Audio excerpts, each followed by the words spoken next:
Faly miarabanao indray amin'ity horonan-tsary ity. Anio dia fampianarana indray no hojerentsika. Araka ny filaza hoe fampianarana lalina kokoa zany no zavatra ataon'ny gasy atolotry ny gasy MNB ho antsika de ataontsika indray izy. Fa na izany ary de tsy miala ao anatin'ny toe-javatra misy amin'izao fotoana izao ihany dia ny momba ny andro farany zany. De hitantsika amin'ny zavatra rehetra misy reny ny areti-mandringana, ny horohorontany, ny ady tseroa zay somary tsatra kely moa izy zao satria variana mihiboka daholo ny olona rehetra, ny Kristy sandoka de efa miseho daholo zany rehetra rehetra zany ary dia mahatonga tsika mahazo antoka tsara hoe efa tena andro farany izao. Fa amin'ny maha-fampianarana azy de ho jerentsika akaiky kokoa inona ny dikan'io andro farany io satria tao anatin'ny toriteny nandritra ny fiboahana de nisy teny anankiroa efa hitantsika. Ny ray zay nolazain'i Paoly ao amin'ny Filipianina 4:7-5 zay manao hoe aoka fantatry ny olona rehetra ny fahadeferanareo efa akaiky ny tompo, na efa mbe akaiky ny tompo raha amin'ny baiboly mahazatra antsika le izy. De efa niteny an'izay zany ny i Paoly hoe efa akaiky ny tompo tamin'izy niteny an'izany.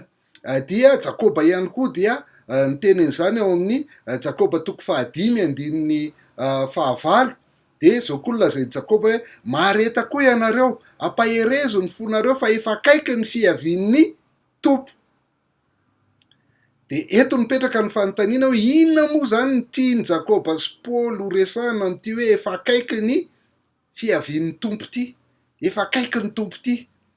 Satria fantatsika fa tany amin'ny taonjato voalohany Jakoba sy i Paoly no efa niteny an'io, fa tsy hoe vao zao akory vao mipoitra ho azy tao anaty baiboly satria zao ny farany. De eo no mahatonga antsika ametraka an'izay fanontaniana izay ary tamin'izay taonjato voalohany zay ihany koa de fa nisy ihany koa ny olona nametraka fanontaniana an'izay hoe fa aiza ihany ary izy ty ka ny fanontaniana mipetraka zany de hoe diso ve zany i Paoly sy Jakoba zay nieritreritra izy fa amin'ny fotoanany tamin'ny fotoanany no niavian'ny tompo nefa mandrak'ity ny androany de mbola tsy tonga ihany ny tompo. Eo le fanontaniana izay mila apetratsika zany ao anatin'izany. Sa inona ny hevitry ny teny hoe akaiky? Eto zay lazainy indroa. Inona ny hevitry ny teny hoe akaiky? Dia io zany no hojerentsika ao anatin'io fa misy ny mpandinika soratra masina dia samy laza tsotra zao hoe diso i Jakoba sy Paoly raha nilaza an'izany hoe efa akaiky ny tompo kanefany de tsy mbola tonga akory ny fiavian'ny tompo. De ny olona tahaka izany moa de lazain'i Petera indray no resahantsika ao anatiny Petera 2:7-8 sy 4 de zao no nambaran'i Petera hoe fa fantatrareo voalohany indrindra fa amin'ny andro farany, io le andro farany, de isy mpaniratsira avy aniratsira andeha araka ny filany ka milaza hoe aiza ny teny fikasanany amin'ny fiaviany fa hatr'izay nodin'ny razana mandry de maharitra tsy miova ny zavatra rehetra eny hatramin'ny nanaovana izao tontolo izao aza. De misy foana zany ozy izy Petera zany olona nanao an'izany eny hatramin'ny nanaovana an'izao tontolo izao ary de hatramin'ny andro Petera de hatramin'ny taonjato rehetrarehetra ny fandimbo mandraka androany de misy foana ny teny izany hoe aiza ihany le teny fikasanany amin'ny fiaviany, iverina ihany ve le Jesosy Kristy sa tsy iveriny? De ambaran'i Petera fa mpaniratsira ireny olona izay miteny an'izany reny. Dia tsika zany hamaritra zany zao hoe inona ny dikan'le andro farany. Hitantsika eto izy zay ambaran'i Petera hoe amin'ny andro farany lazain'i Petera ary miverina matetika io teny io ao anaty baiboly. De hojerentsika hoe inona zany ny tena hevitra io andro farany io, inona ny tena hevitra ilay hoe akaiky. Misy anankitelo ny fijerin'ny olona mitovy ve sa samy hafa be le izy azo lazaina fa mitovitovy ihany le izy nefany misy mahasamy hafa azy ihany koa ary misy fiantraikany eo amin'ny fijerena soratra masina zay fijerenany hoe andro farany na ny fotoana faran'izay ny fijery voalohany zany de hoe nanomboka tamin'ny fahatongavan'i Jesosy Kristy ho andro farany io teto zany Jesosy Kristy ny tonga de maty izy de nitsangana tamin'ny maty de niakatra any an-danitra de tonga ny fanahy masina tamin'ny Pentecôty. Zay zany ny fijery iray voalohany. Ny fijery faharoa de hoe nanomboka tamin'ny fahatongavan'ny Pentecôty. De io moa zany de tohanana am'ilay hoe amin'ny andro farany no andatsahako ny fanahiko amin'ny nofo rehetra de aminany ny zanakareo lahy sy ny rehetrarehetra ny toritenin'ny Petera ao amin'ny asan'ny apôstôly toko faharoa. Fa ny fahatelo izay betsaka inon'ny olona kanefa tsy hitany akory raha zay andininy anohanana an'izany eto amin'ny gasy mahay mamaky baiboly moa de tsy mitady andininy anohanana hevitra fa miainga avy amin'ny filazan'ny soratra masina no anatsoantsika ny hevitra zay hitondrantsika azy dia ny filazana hoe any amin'ny farany tena lefa akaiky hatongavan'i Jesosy Kristy mihitsy zany atao hoe andro farany zany na fotoana farany zany ary betsaka no mieritreritra sy mandray an'izay de tsy fantatro na aiza nijerenao an'lay atao hoe andro farany na fotoana farany na ora farany amin'izy anankitelo reo tamin'ny nahatongavan'i Jesosy Kristy ve sa tamin'ny latsahan'ny fanahy masina sa any aorinany mihitsy ary le any aorinany io de am'izao fotoana zao atsy ho atsy dia ho hitatsika eo izy zay no ho jerentsika amin'ity fampianarana ity de ny andraisan'ny olona rehetra azy moa no mahatonga ny olona rehetra mijery an'izany de ny Matthieu 5:20 ka hatramin'ny 9 izay haitsika tsara tsy misy zay tsy mahay an'io andinin-tsoratra masina io ny kristianina rehetra. Matthieu 5:20 ka hatramin'ny 9 de zao ny voasoratra hoe ary Jesosy namaly azy ireo hoe mitandrema fa andreo isay mitaka anareo fa maro no avy amin'ny anarako ilaza hoe izany Kristy ka maro no voafitany ary andre ady sy filazana ady ianareo ka mitendremo aza matahotra fa tsy maintsy ho tonga zany nefa tsy mbola izay ny farany fa isy firenena hitsangana mely firenena isy fanjakana hitsangana mely fanjakana ary isy mosary sy horohorotany any amin'ny tany samihafa fa izany rehetrarehetra zany no fiandohan'ny faharipiterahana dia arak'izany ny fanontanian'ny famalina ny fanontanian'ny mpianatra moa ty tery aloha tery hoe rovina no ahatongavan'izany le faharavan'ny tempolo no anontaniana io rovina no ahatongavan'izany ozy izy ary inona ny amin'ny famantarana ny amin'ny fiavianao zay nanontany famantarana ny mpianatra zany de namaly Jesosy Kristy hoe mitandrema fa andreo isy amitaka anareo zay ny valiteniny de ho an'ny olona moa le hoe misy amitaka zany de le isy le hoe manao Kristy sandoka mamitaka ohatr'izay fa Jesosy Kristy mamaly mihitsy hoe tsy misy famantarana efa nianatra momba an'io Matthieu 5:20 io ny gasy mahay mamaky baiboly de azonao jerena ao amin'ny gasymb.org ny momba an'izany na jerenao amin'ny YouTube ihany koa ny amin'ny famantarana ny fiavian'ny tompo araka Matthieu 5:20 fa eto izy de fitiantsika fotsiny ny ilazana azy hoe tena nambaran'i Jesosy Kristy hoe mitandrema ianareo fa andreo isy amitaka anareo amin'ny fitadiavanareo famantarana tahak'izany satria maro izy izy no avy amin'ny anarako ilaza hoe zany Kristy ka maro no voafitany de andre ady sy filazana ady ianareo de mitandrema ka aza matahotra fa tsy maintsy ho tonga zany nefa tsy mbola zay ny farany de isy firenena hitsangana mely firenena isy fanjakana hitsangana mely fanjakana isy mosary sy horohorotany amin'ny tany samihafa fa izany rehetrarehetra zany ny fiandohan'ny faharipiterahana dia nare horohorotantsika vao tsy ela ny ady moa zany de any Siria hatramin'izao mbola misy ihany fa tsy de fa ankalazaina tsony teo vao aingana ny Amerikanina sy ny Iranianina ny saika hifamely natahorana hoe ady lehibe fahatelo ny fisian'ny Kristy sandoka de efa misy mitranga daholo zany am'izao fotoana zao de izany mahatonga ny olona milaza hoe tena andro farany zao, ary betsaka ny kristianina zay manentana mihitsy hoe tokony hibebaka isika satria efa akaiky ny farany, efa ho avy ny tompo.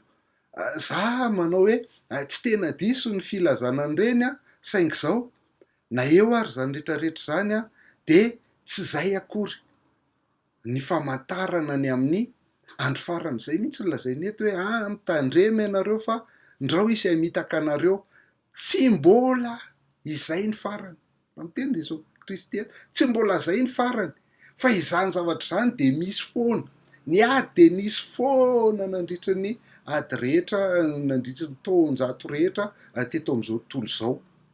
Tsy mbola nisy fotoana mihitsy hoe tsy nisy ady teo amin'ny firenena samy firenena na ny fanjakana samin'ny fanjakana, fa mitranga foana zany ady sy filazana ady rehetra zany nandritra ny taonjato rehetra zany. Ny mosary de nisy foana zany, ny horohorontany de nisy foana zany, raha tsy tenitsika tamin'ny folo taona lasa nisy ny tsunami zay nandripaka olona maro, fa ny tsunami nge horohorontany tany ambany ranomasina tany sendoatra be ny ranomasina dia efa nisy foana zany.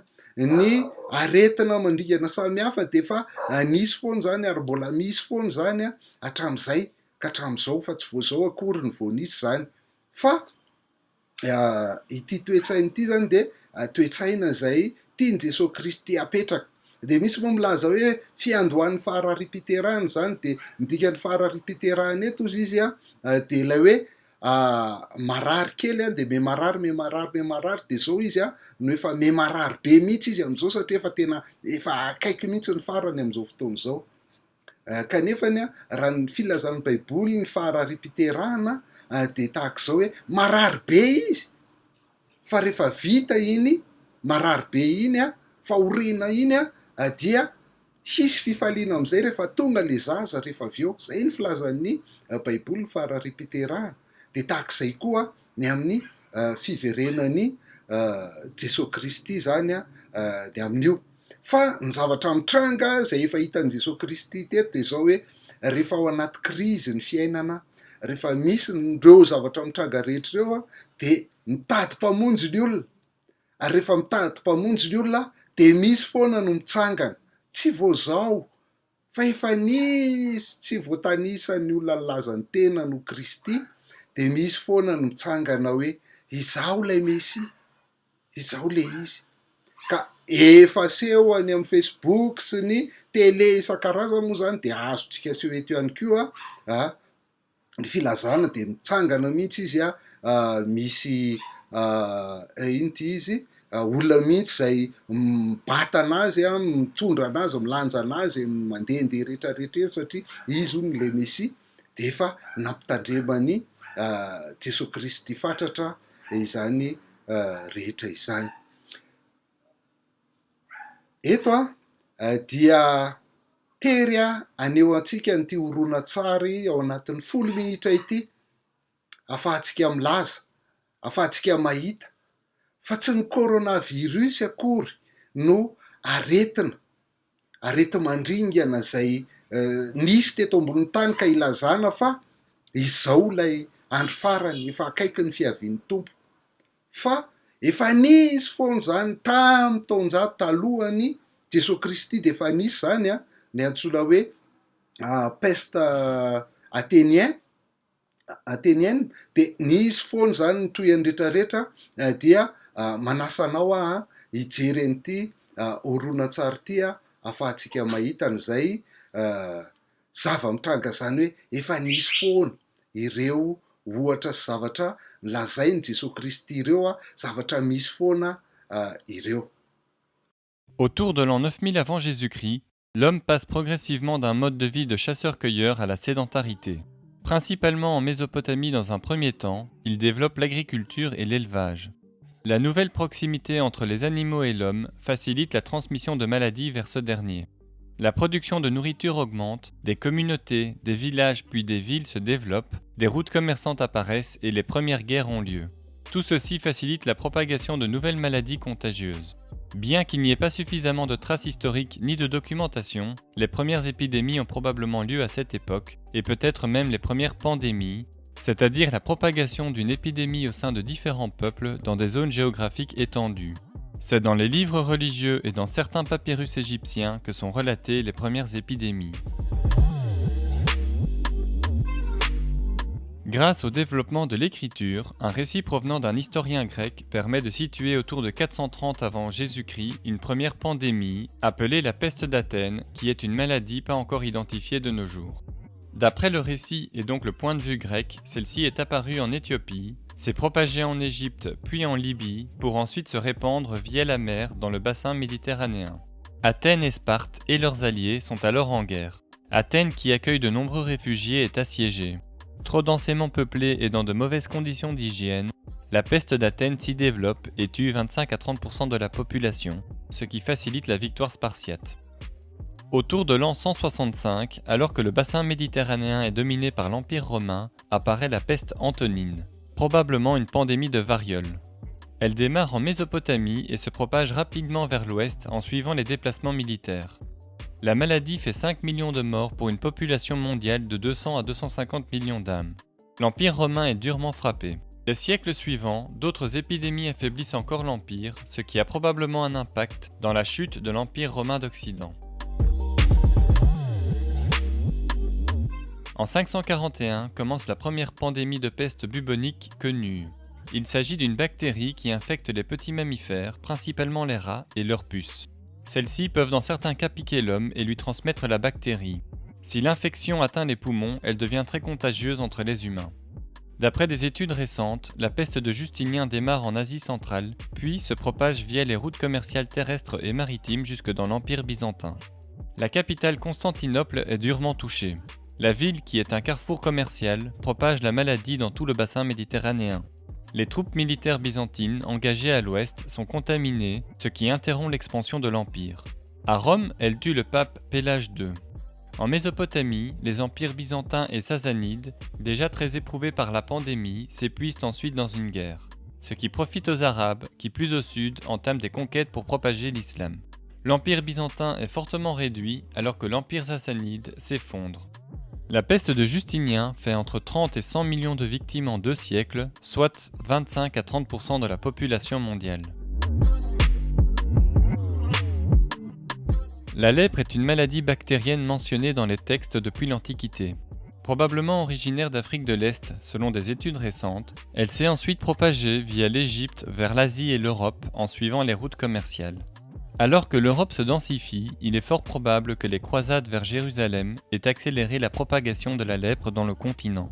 La mauvaise hygiène, le manque d'égouts, les habitations mal aérées favorisent la transmission de la maladie qui est pourtant peu contagieuse. Les populations pauvres sont les plus touchées, des mesures d'exclusion sont prises contre les malades. Les lépreux sont considérés comme déjà morts par la religion catholique, ils sont isolés dans des léproseries qui peuvent être une simple cabane à la sortie d'un village ou un établissement appelé une maladrerie dans les villes. Les malades doivent y finir leur vie, complètement isolés du monde extérieur. La peste noire est la deuxième pandémie de peste bubonique. Originaire des steppes d'Asie centrale, elle se propage dans tout le continent. Sur les bords de la mer Noire, des guerriers de la Horde d'Or assiègent le comptoir génois de Kaffa. Affaiblis par la peste, ils catapultent leurs morts dans la ville afin d'y propager la maladie. Des rats ont aussi probablement contaminé la ville. Après l'échec du siège, les marins génois reprennent le commerce à travers l'Europe, propageant la peste dans les villes portuaires. La maladie se répand ensuite à l'intérieur des terres. Seule une grande partie de la Pologne, de la Bohême et de la Hongrie est épargnée. La peste se développe particulièrement dans les zones densément peuplées et touche plus durement les populations pauvres, mal nourries et vivant dans des conditions insalubres. Les médecins sont dépassés. En quelques années, la maladie fait 200 millions de morts dans le monde, dont un peu moins de la moitié de la population européenne. Le continent mettra 2 siècles pour retrouver sa démographie d'avant la maladie. La peste noire est endémique, c'est-à-dire qu'elle fera plusieurs réapparitions locales les siècles suivants. Des mesures préventives apparaissent, notamment à Venise, où les navires doivent attendre 40 jours avant de pouvoir entrer dans le port, afin de s'assurer qu'il n'y ait pas de malades. Ce sont les premières quarantaines. En Europe, la construction de nouveaux navires plus performants permet aux Espagnols et aux Portugais dans un premier temps d'élargir leurs explorations. Avec Christophe Colomb qui débarque en Amérique et Vasco da Gama qui ouvre une route maritime vers les Indes en passant par les côtes africaines, les échanges s'intensifient rapidement entre des peuples isolés les uns des autres et aux immunités différentes. L'Ancien Monde importe une dizaine de maladies encore inconnues dans le Nouveau Monde. La variole est particulièrement ravageuse au sein des Amérindiens. Des épidémies déciment des peuples entiers avant même l'arrivée des colons européens. A l'inverse, une forme particulièrement virulente de la syphilis, une infection sexuellement transmissible, est importée d'Amérique vers l'Europe. Par ailleurs, les routes commerciales propagent dans le monde des maladies tropicales, telles la fièvre jaune et le paludisme, aussi appelée la malaria, via des moustiques porteurs qui accompagnent les navires. Face aux ravages des nombreuses maladies, la médecine évolue. En 1768, John Fuster, un apothicaire anglais, constate que les hommes porteurs du virus de la vaccine, une maladie dangereuse pour les bovidés mais pas pour l'homme, sont protégés du virus de la variole. Quelques années plus tard, le virus de la vaccine est injecté aux populations pour contrer la variole. C'est le premier vaccin. Celui-ci évoluera et la maladie sera éradiquée en 2 siècles. Le choléra est une infection bactérienne qui ne touche que l'espèce humaine par ingestion d'eau ou de nourriture contaminée. La maladie provoque une grosse diarrhée qui entraîne une déshydratation sévère. Sans traitement, la moitié des cas meurent après quelques heures ou quelques jours. La maladie se propage plus facilement dans les zones densément peuplées dans de mauvaises conditions d'hygiène. La première pandémie débute en 1817 dans les environs du Bengale et se propage en Asie, en Afrique et jusqu'aux portes de l'Europe. 5 autres pandémies de choléra suivront dans le siècle à venir et frapperont le monde entier.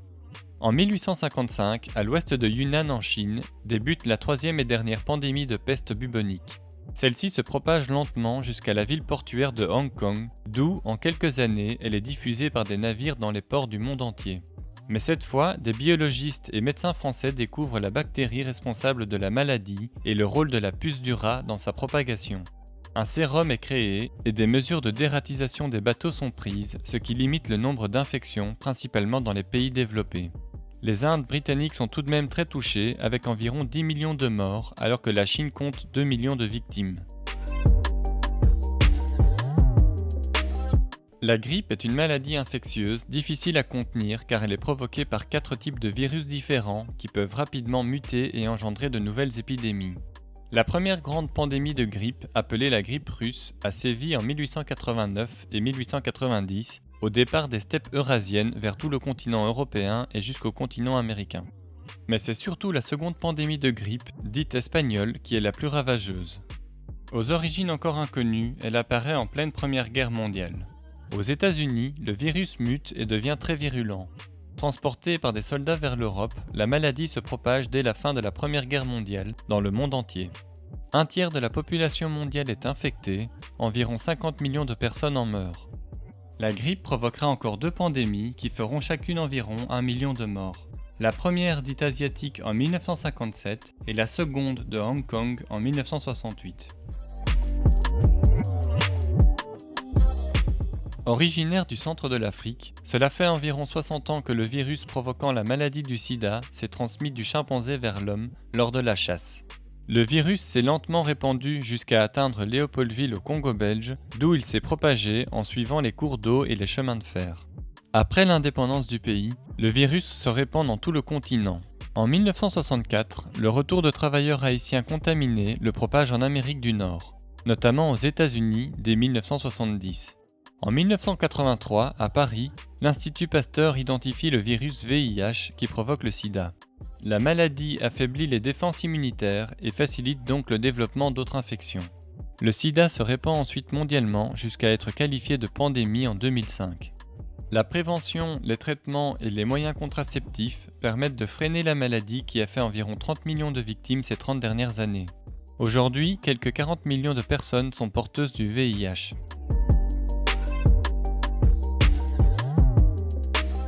En novembre 2019, le virus SARS-CoV-2 est probablement transmis de l'animal vers l'homme à Wuhan en Chine.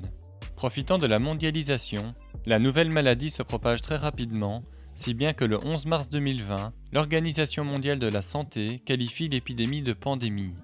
Par ailleurs, malgré de gros progrès en médecine, d'autres maladies font encore de nombreuses victimes. La peste est toujours endémique et réapparaît régulièrement. La dernière épidémie en 2017 a frappé Madagascar et les Seychelles. Une 7e pandémie de choléra est en cours depuis 1961 et fait encore, d'après l'OMS, environ 100 000 victimes chaque année. Il y a aujourd'hui un peu moins de 3 millions de lépreux dans le monde, alors que la grippe saisonnière tue environ 500 000 personnes. Le paludisme ou la malaria fait autant de victimes chaque année, en très grande majorité des enfants en bas âge en Afrique subsaharienne. Les populations pauvres et reculées restent les principales victimes de ces épidémies et pandémies. Dia misaotra anao naharitra nijery an'iny horonan-tsary iny izay ahitantsika an'izany antsoina hoe areti-mandringana izany na pandémie, ary amin'izao fotoana izao tsy fanamaivanana ny coronavirus akory, fa amin'izao fotoana izao dia mahatratra 2 400 000 any ho any zany ny olona voan'ny coronavirus ary mahatratra any amin'ny 30 000 any ny olona matiny, de ampitao amin'ilay hitantsika teo izany. Fa raha toizantsika ny fampianarana dia io zany le matio toko faefatra andininy faefatra ka hatramin'ny fahavalo, andininy fahaenina amby telopolo moa azafady fa diso ny soratra mipetraka etsy de zao no nambaran'i Jesosy Kristy: ny amin'izany andro sy ora zany ozy izy de tsy misy mahalala na de ny anjelin'Andriamanitra azy ary na ny zanaka azy afa-tsy ny ray ihany, tsy misy mahalala zany andro sy ora izany. Dia maka ohatra izy tahaka ny tamin'ny andro Noa ozy izy de tahaka izany koa ny fiavian'ny zanak'olona, tahaka ny tamin'ny andro mialohan'ny safodrano koa, raha ny hinana sy ny sotro ny olona ary napakabady sy namoaka ny ampakarina mandra-piavin'ny andro izay nidiran'ny Noa tao amin'ny sambo fiara, ary tsy nahafantatra izy ireo mandra-piavin'ny safodrano izay nandringana ny olona rehetra, de ho tahaka izany ny fiavian'ny zanak'olona. Eto dia misy zavatra tiany Jesosy Kristy ampitaina, teo zany le andro Noa sy ny fiavian'ny zanak'olona, fa ny tiany Jesosy Kristy ampitaina de hoe raha ny tena marina nge amin'ny fiavian'ny zanak'olona, fiavian'i Jesosy Kristy, tsy mahafantatra izany ny olona rehetra hoe tena misy krizy be de fa ho avy izy, iny fa hipotra izy, de andao hibebaka aingantsika fa iny fa hipotra izy, tsy zay, fa ny tiany Jesosy Kristy ambara amin'ilay hoe mihinana sy misotro ny olona, mahapakabady sy mamoaka ny ampakarina ny olona, de zao hoe milamina ara ny fiainana amin'izany fotoana izany. Vitsihana ihany reo mbola mitazona hoe apakabady amin'ny vanim-potoana tahaka izao, sa manao an'izany satria krizy ny fiainana. Fa rehefa milamina ny fiainana de amin'izay no mapakabady sy mamoaka ny ampakarina ny olona, de mihinana sy misotro, milamina be ny fiainana. Amin'izy mbola milamina be iny tonga tampoka ny zanak'olona, amin'iny izy no tonga tampoka, fa tsy lay amin'le misy horohorontany, amin'nisy arety mandringana, amin'nisy ady sy korotanady, fa amin'ireny le mitady mpamonjy ny olona. De reny tsy reny le famantarana ozy izy Jesosy Kristy, fa reny efa nisy foana, efa nisy foana zany nandritra ny taonjato maro rehetra tany raha mijeritsika. Raha tsy hijery fotsiny tsika ny ady lehibe voalohany sy ny ady lehibe faharoa, efa 100 taona lasa zay, dia mbola hito ihany isika eto. Fa ny tena tiany Jesosy Kristy ampitaina ao anatin'io Matio toko faefatra amby roapolo sy 5:20 io de ity zavatra ity. Ao Matio toko faefatra amby roapolo de mamoaka izy ny 9:telopolo hoe amin'izany andro sy ora izany de tsy misy mahalala na de ny anjelin'ny lanitra azy ary na ny zanaka azy afa-tsy ny ray ihany. Zay zany de mitombona foana, tsy fantatra. Tokony mandritry ny fotoana rehetra zany tsika de miandro foana ny fiverenany Jesosy Kristy. Niandry zany Paoly, niandry zany Jakoba, niandry zany Petera, ny andre zany ny olona tamin'ny taonjato fahadimy a, tamin'ny taonjato fahafolo a, ny tamin'ny taonjato fahadimy ambin'ny folo a, ny tamin'ny taonjato faharoapolo a, ary tsika amin'ny taonjato faharaiky amin'ny roapolo zao ihany koa de miandry satria tsy fantatra. Ny andiny faharoa amby efapolo koa am'izany miambeny ianareo fa tsy fantatrareo zay andro hiavin'ny tomponareo. Zay mitombona foana zany nandritran'izay taonjato raiky amby roapolo tao aorianan'i Jesosy Kristy zay dia asainy miambina foana ny kristianina, fa tsy hoe ny kristianina am'izao roapolo sy roa arivo zao ihany akory ny asainy miambina satria efa mitrangy ireo famantarana, tsy tompoko. Fa nandritra n'izay taonjato rehetra zay dia nasainy miambina foana ny kristianina. Andiny efatra amby telo amby efapolo. Nefa aoko fantatrareo zao, raha fantatry ny tompotrano ny fotoam-piambenana amin'ny alina zay ahatongava amin'ny mpangalatra, de ho niambina izy ka tsy namela ny trano novakiana. Noho izany miomana koa ianareo fa am'izay ora tsy ampoizinareo ny havian'ny zanak'olona. Miomana, miambena hoy Jesosy Kristy, de asainy miambina foana ny olona fa tsy hoe tam'izao ihany ny olona vao nasainy miambina, fa ny tam'izany tsy nila niambina ny kristianina tam'izany taonjato taloha rehetrarehetra zany, fa mila miambina foana. Noho izany tsy tena diso anie ny filazana hoe efa hiverina ny tompo ka mibebay, fa raha tahotra ny fiverenan'ny tompo fotsiny koa fibebahana tsy tena mety, fa ny fibebahana de tokony ny fahatsapana ny fahotana sy ny fahitana ny fahalehibiazany fahafatesan'ny Jesosy Kristy teo amin'ny hazo fijaliana zay nitondra ny fahotantsika, ny soloantsika teo amin'ny hazo fijaliana. Dia mitombona foana zany.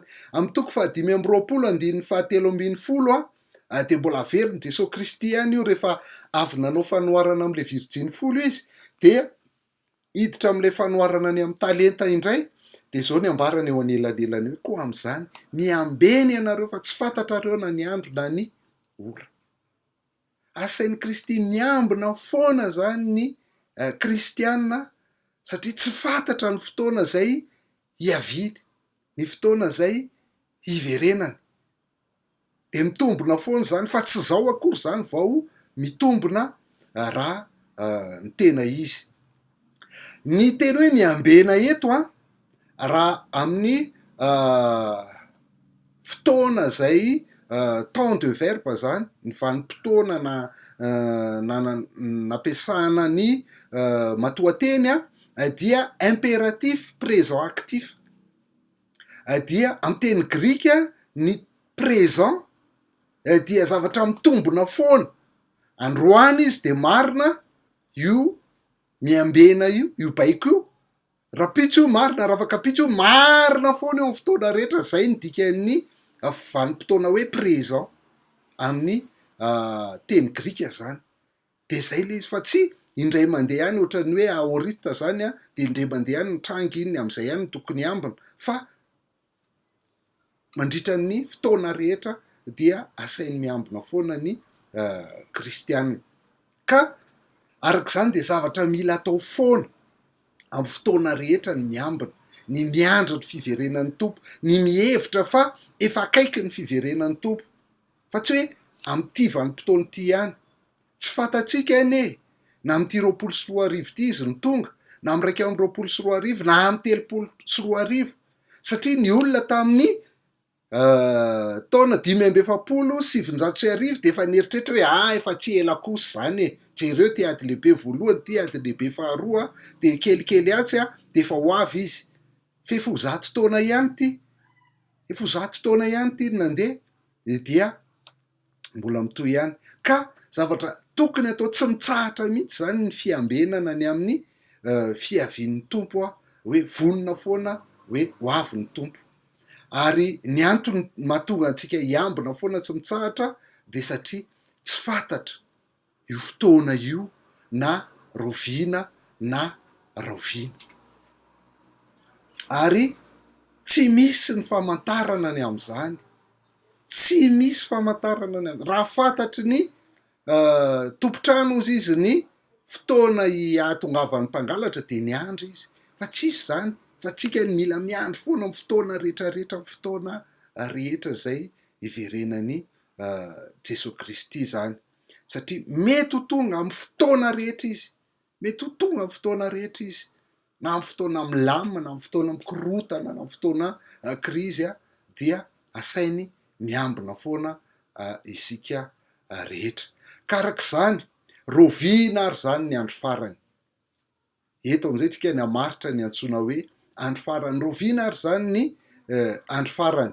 Ny tena ahitana amaritana ny tsara dia ny Korintianina 1:10-11. Ny Korintianina 1:10-11 dia mitantara ny fiainan'ny zanak'Israely tany anefitra, nivoaka tany anefitra izy izay nihinana ny sakafom-panahy izy nisotro ny ranom-panahy tamin'ny voaka avy amin'ny vatolampy, dia Kristy natao batisa tao amin'ny Mosesy zany nataony. Dia ny 1:12 dia izy hoe ary zany ozy izy dia nanjoa azy reny mba ho anatra sady voasoratra koa ho fananarana antsika izay hiaran'izao andro faran'izao. Satria ireo olona izay nahazo an'izany tombontsoa be dia be rehetra zany nihinana ny sakafom-panahy, nisotro ny ranom-panahy sy ny sisa rehetra dia ringana tany anefitra ihany satria tsy niambina. Dia nanjoa azy ireo zany ozy izy ho anatra sady voasoratra ho fananarana antsika izay hiaran'ny izao andro faran'izao. Dia fantatsika tamin'ny taonjato voalohany Paoly nanoratra ny Korintianina voalohany io, dia tamin'izany izy nefa niteny fa isika zay niairany aina tamin'izany sy nitoyany rehetra mandrakandroany no hiaran'izao andro faran'izao. Inona zany ny dikan'ny andro farany eto raha ity voalazany Paoly eto ity dia izao tsotra fotsiny.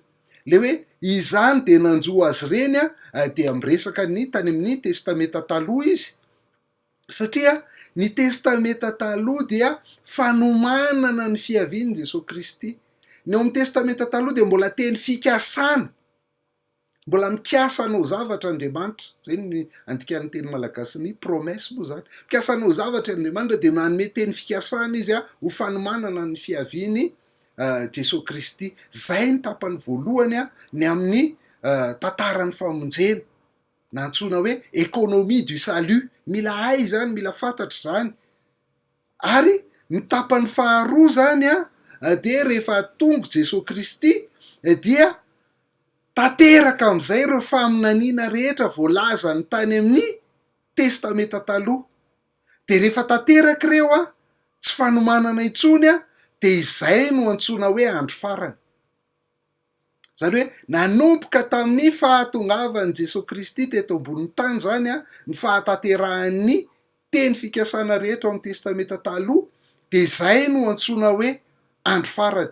Ka izay no mahatonga ny Paoly samy laza fa izy raha miteny izy hoe isika eto, izy koa dia hiaran'izao andro faran'izao.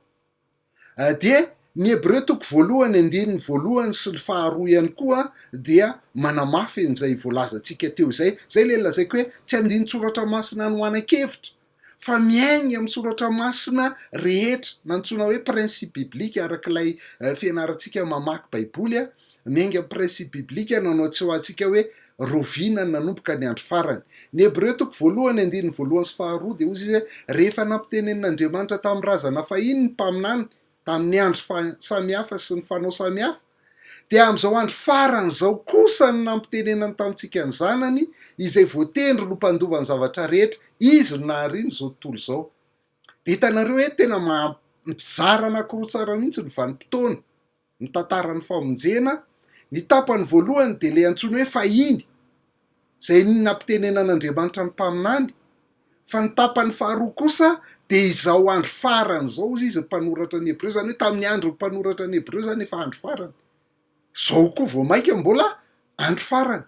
Dia amin'ny alalan'i Jesosy Kristy ny tenenana, satria efa tonga le Jesosy Kristy ilay zanak'Andriamanitra naharianany zao tontolo zao dia amin'ny alalan'io ny tenenan'Andriamanitra. Ka nanomboka hatramin'ny fahatongavan'i Jesosy Kristy zany no antsoina hoe andro farany.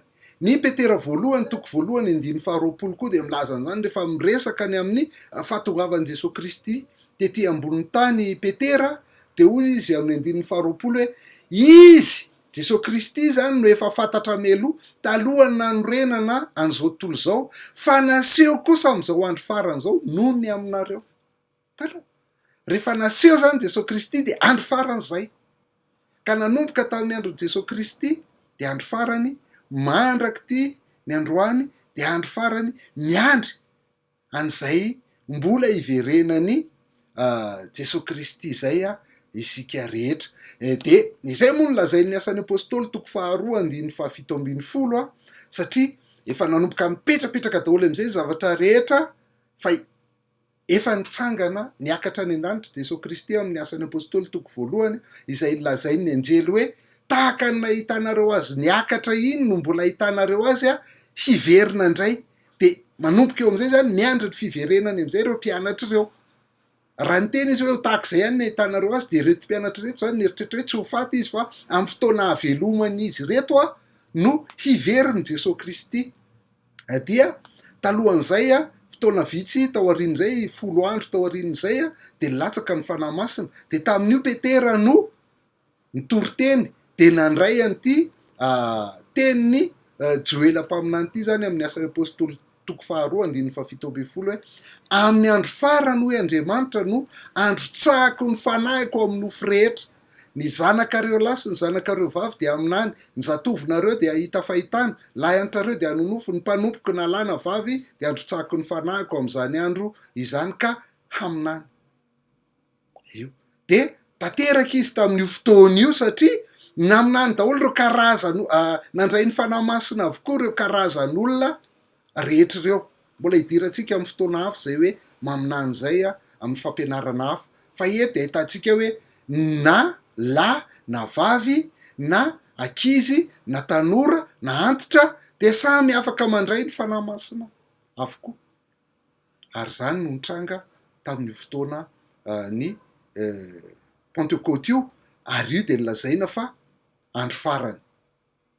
De hoy ianao hoe de ahoana zany tiry faly ty Timoty 1:4 ka hatramin'ny 5 fa milaza marina ny fanahy fa amin'ny andro farany de hembotra amin'ny finoana ny sasany ka anaiky fanahy mamitaka sy fampianarany demony amin'ny fietsara-belatsihan'ny mpilaza lainga zay voapetaky ny vy mamay ny fieritreretany. Mandrara tsy hanambady izy ireny ary mampifady anina zay nataon'Andriamanitra ho an'izay mino sady mahalala ny marina mba ho raisiny amin'ny fisaorana. Fa ny zavatra rehetra nataon'Andriamanitra de tsara avokoa ka tsy misy tokony ho lavina raha raisiny amin'ny fisaorana satria amasin'ny tenin'Andriamanitra sy ny vavaka izany. Eny tompoko, nandritra ny tantaran'ny fiangonana rehetra dia nisy foana ny fiemorana amin'ny finoana, nisy foana zany. Nisy foana ny olona zay nanaiky fanahy mamitaka sy fampianaran'ny demony zay nantsoina tamin'izany fotoana zany hoe ireny olona ireny de olona heretika satria nandray fanahy mamitaka sy fampianaran'ny demony. De miaina ao anaty fiainana asetisma mifampijaliana tena, mandrara tsy hanambady sy mampifady anina satria manaraka manaiky ny fietsaram-belatsian'ny mpilaza lainga zay voapetaky ny vy mamay ny fieritreretany. Efa nisy foana zay. Ity mo raha vao mijery lavitra kely fotsiny antsika mijery eo amin'ny tantara de mahita ny Jaona 1:2-9 sy 7:20 de zao koa lazainy. Ny anjaona raha moa de ora farany mihitsy ny ilazany azy. Rakizy izao no ora farany. Fa tahaka ny efa renareo fa ho avy de Kristy sady maro ny Antikristy efa tonga sady. Maro ny Antikristy efa tonga sady. Ka izany no afantarantsika fa izao no ora farany. Avy tamintsika ihany no nialy reo nefa tsy mba namantsika izy. Fa raha tahiny namantsika izy de ho nitoetra mba hiseho fa tsy hisantsika izy rehetra. Reto zany ny Antikristy reto zany de le olona zay efa zay niembotra tamin'ny finoana satria niaraka tamin'ny mpino ihany saingy nialy izy avy eo. De zay no mahatonga azy hoe Antikristy, tsy Antekrista. Ante moa zany dia tovona latin, ny Krista nefa dia teny grika. E tsy mety zany. Ny Antekrista manko de hoe le alohan'ny avian'ny Kristy. Fa eto izy de milaza fa efa nisy zany hatramin'ny andron'ny Jaona tamin'ny taonjato voalohany, tamin'ny taona 90 tany hoany no talohan'izay kely moa zany fa ny Apokalipsy ny taona 90 nandroatan'ny Jaona ity. Efa misy sady zany ozy izy. Ary efa maro zany. de nisy foany zany nandritry ny tantara reo nilaza ny tena no Kristy sy ireo niembotra tamin'ny finoana, fa ny olantsika de tsy mety mianatra tantara isika. Any maika moa isika malagasy zay tsy de tena manana culture loatra, dia tsy mahita an'izany fa rehefa mianatra ny tantarantsika de mahita fa nisy foany zany teo amin'ny tantaran'izao tontolo zao, na tamin'ny taonjato fahadimy, taonjato fahafolo, taonjato boriboriko le izy taonjato fahadimy ambin'ny folo, taonjato faharoapolo de nisy foany zany nandritra an'izany taona rehetra izany. De ty kory faly ozy izy ianareo an-tsainareo hoe ty ara tena milaza anazy tsara mihitsy hoe any am-parany any. Timoty faharoa toko fahatelo andininy voalohany ka hatramin'ny fahadimy. Aoka fantatrareo zao, any am-parany any de isy andro sarotra. Ny olona de ho tia tena, ho tia vola, ho mpandoka tena, ho mpiavinavina, mpiteny ratsy, tsy manoresy reny, tsy mahay mankasitraka, tsy manady zay masina, tsy manam-pitiavana, mpanontolo fo, mpanendrikendrika, tsy mahafehy tena, loza be, tsy tiany tsara, mpamadika, kiriny, mpieboebo, tia fafina rehetra moatra noho ny fitiavana an'Andriamanitra, manana ny endriky ny toe-panaraka an'Andriamanitra izy nefa mandany heriny, ireny koa de alaviro. Ahoana io fa ry any am-parany any izy de jereo fa zao tena manomboka efa tia tena mihitsy ny olona, efa manomboka tia vola mihitsy ny olona. Azafady tompoko, azafady tompoko, fa hatramin'ny andron'i Jesosy Kristy anie de efa tia vola ny olona, tamin'ny andron'ny apôstôly anie de efa tia vola ny olona, tamin'ny andron'ny moyen âge anie ka tia vola ny olona. Raha mba hitanareo ny tantara tamin'ny moyen âge de tia vola ny olona. Talohan'izany tamin'ny andron'ny baribary tia vola ny olona. Taorianan'izay ny fanandevozana sy ny fanjanahantany isan-karazany de vokatry ny fitiavam-bola, fitiavan-tena, ny mpandoka-tena, mpiavinavina, mpiteny ratsy. De nisy foana zany taorianan'ny fanjanahantany de nisy ny antsoina hoe guerre froide, ady mangatsiaka, de ohatr'ireo no efa toetran'ny olona tamin'izany fotoana izany. Aza manao ozy izy ny mpitory-teny hoe tsara kokoa ny taloha noho ny ankehitriny, fa tsy miova ny olombelona, fa ratsy foana ny olona, fa tsy mijery tantara sika de zay nieritreretantsika hoe zao vao tena ratsy ny olona. Ratsy matoa ny fanjanaka ny olombelona, matoa nisy ny ady mangatsiaka teto ambonin'ity tany ity, de noho ireo toetra rehetrarehetra voalaza rehetra ireo izany rehetra zany. Ary i Paoly de niteny tamin'ny Timoty hoe ireny koa de alaviro, satria efa nisy zany tamin'ny andron'ny Paoly, tamin'ny andron'ny Timoty efa nisy zany. Ny tiana ambara de zao hoe nitsoratra masina tompoko de mitombona foana amin'ny andro rehetra, natao an'ny olombelona rehetra, nataonjato fahafiry izy nena, nataonjato fahafiry, fa tsy amin'ny taona 20 ihany akory vao mitombona io soratra masina io. Fa marina foana ny voalazan'ny soratra masina rehetra, na ny faharatsian'ny olona, na ny fahatsaran'ny olona izany dia mitovy foana izany rehetrarehetra izany. Ka raha fitiantsika izay rehetra izay de zao hoe hatramina hahatongavan'i Jesosy Kristy zany no antsoina hoe andro farany, satria io ny fahataterahan'ny teny fikasana rehetra zay nomen'Andriamanitra ho atsika, de izay no mahatonga azy ho andro farany. Fa ny andrasana sisa amin'io zany de ilay fiverenan'i Jesosy Kristy, izay sisa ny teny fikasana zay tsy mbola tanteraka ary mbola andrasana, de ny amin'ny fiverenan'i Jesosy Kristy zay nolazainy ny tenin'Andriamanitra hoe tsy fantatrareo na roviana zany na roviana, fa mila miambina mandrakariva isika zay, de miandry indray ny fiverenantsika rehefa ao anatin'ny andro farany, na tamin'ny andron'ny Paoly, na tamin'ny andron'ny Petera, na tamin'ny andron'ny Jauna, de ny andro izany mandraka ty ny androany zany. Tsy fantatra io fotoana hiverenan'i Jesosy Kristy io, fa mila miambina hatrany isika kristianina mba tsy ho tampoka amintsika zany ka tsy ho tafiditra ao anatin'izany isika.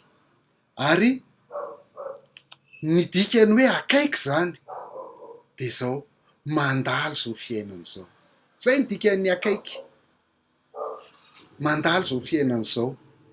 De ny mpaniratsira ihany no miteny hoe efa hatramin'ny hodin'ny razana mandro no efa laza izy hoe ho avy hatramin'izao mbola tsy tonga ihany, fa milaza aminareo fa rehefa tonga any mandrak'izay tsika de ho hitantsika hoe kay vetivety fotsiny le 20 taona dia tonga ny tompo ary ao anatin'le petera faharoa iny ary petera de milaza hoe ny arivo-taona amin'ny olona de tahaka ny ray andro ao amin'Andriamanitra. Vetivety zany ka raha miandritsika hoe faharoa arivo-taona zay de mbola fotoana fohy zay ao anatrehan'Andriamanitra. Akaiky foana ny fiavian'i Jesosy Kristy satria tsy fantatra ny atongavany ary toe-tsaina mila anana ny kristianina rehetra zany atrehana ny zavatra rehetra zay lalovan'ny kristianina zany atonga anazy ifandefitra, atonga anazy ampaheriny fony dia miandry ny fiverenan'i Jesosy Kristy izy. Satria ilay Jesosy Kristy midina avy any an-danitra io no mpamonjy atsika fa zao fiainana zao de mandalo ihany. De zay ny ambaran'ny Filipianina toko 7:20 sy 20 manao hoe fa fatatsika fa ny fanjakantsika de any an-danitra ary avy any no andrasantsika mpamonjy de Jesosy Kristy tompo. Avy any an-danitra no andrasantsika mpamonjy de Jesosy Kristy tompo. Any ny tena tanànantsika, any ny fanjakantsika. Fa eto dia vahiny sy mpivahiny fotsiny ihany isika eto amin'ity zao tontolo zao ty. Rehefa iverina ozy izy Jesosy Kristy tompo de izy no anova ny tenatsika hitovy endrika amin'ny tenany voninahiny araky ny fiasan'ny heriny zay aizany mampanaiky ny zavatra rehetra eo ambany fahefany. De iovy ty tenantsika ty, tsy nona itsony, tsy marary itsony, tsy antitra itsony, tsy mety maty itsony, tsy mety ho alaim-panahy itsony, tsy manota itsony, tsy marary itsony, tsy manaitaina itsony, fa lasa hitovy endrika amin'ny tenan'ny voninahiny isika amin'izay fotoana izay.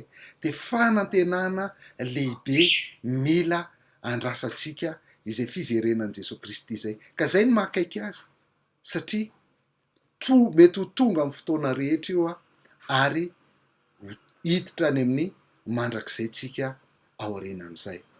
Misaotra anao naharitra hatramin'ny farany.